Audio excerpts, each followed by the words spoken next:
Hello, boys and girls. Today we're going to take some notes to kind of review what we've learned this week about comparing fractions.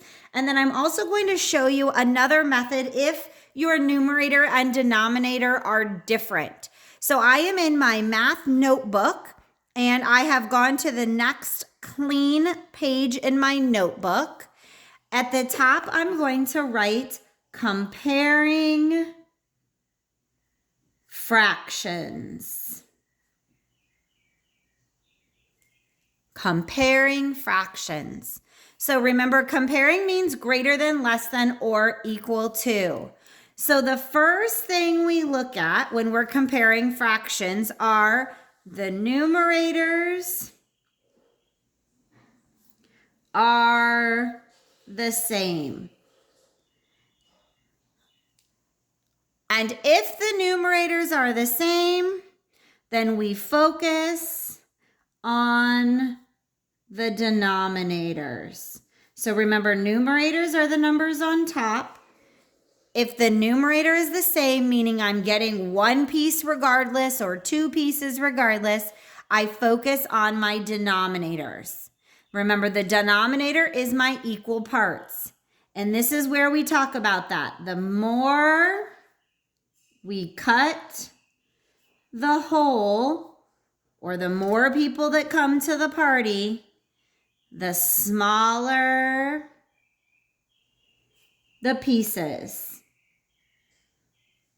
So if I want a big piece of cake, I want to invite less people so that my piece is larger. So an example of this would be 1/4 compared to 1/8. My numerators are the same. I'm getting one piece.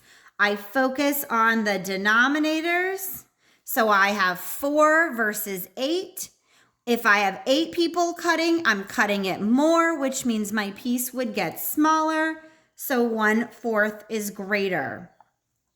We can also practice by drawing those fraction strips where we make a large rectangle. We split it in half. We put one fraction on top, one fraction on the bottom. We split into our equal pieces and shade in one of each to compare. The next thing we would look at are the numerators are different, but denominators are the same. So this would mean that my size of my pieces are the same, my denominator. It's 4 equal pieces no matter what. But the numerator is telling me how many of those pieces that I'm going to get. So let's say 4/6 versus 3/6. My numerators are different. I'm getting 4 pieces here and 3 pieces here. And my denominators are the same, meaning I'm getting 4 out of 6 or 3 out of 6. Since my denominators are the same, I just look to see which is more. Is 4 more or 3 more?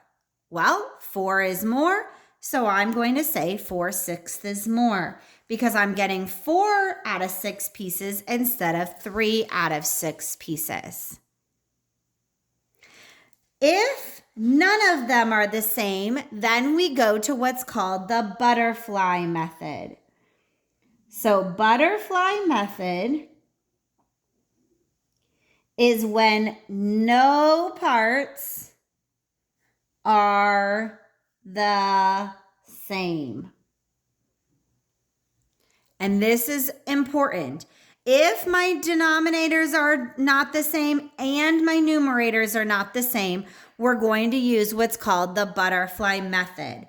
So let's do 5/6 compared to 3/4. First, we look, are my numerators the same? Nope. Are my denominators the same? Nope. So we're going to use what's called the butterfly. To make the butterfly, you first make its wings. We're going to circle the 5 and the 4 diagonally together. Then we circle the 6 and the 3 diagonally together. And now you can see it kind of looks like a butterfly. If I were to put my little middle of my butterfly there, it has butterfly wings. Once you've done that, you're going to multiply the numbers in the same circle. So 5 and 4 multiplied gives us 20. 6 and 3 multiplied gives me 18. Then I just look, which one is bigger, 20 or 18? 20 is larger, so 5/6 is larger than 3/4. Right? I'm going to do another example with you so that you're able to follow the butterfly method. Let's do 2/3 compared to 4/5. So here's my comparison. Are my numerators the same? Nope. Are my denominators the same? Nope. So we're going to diagonally group our numbers. Make your butterfly wings. Okay, so I'm going to put that here. Butterfly wings. So I'm going to diagonal one and then diagonal the other. Then we multiply across. So that means diagonally, or the same ones in the group. So 5 times 2 or 2 times 5, and we put our answer up here of 10. 3 times 4 is 12. Then we compare products. And I realize I spelled diagonally wrong. Diagonally. Sorry, boys and girls. So now I compare my products. I have 10 and 12. Which one is larger? 12. So 4/5 is greater than 2/3. We will practice this also in our small group, but I wanted to introduce it to you here and so that you have notes when you go back and work on your comparing fractions.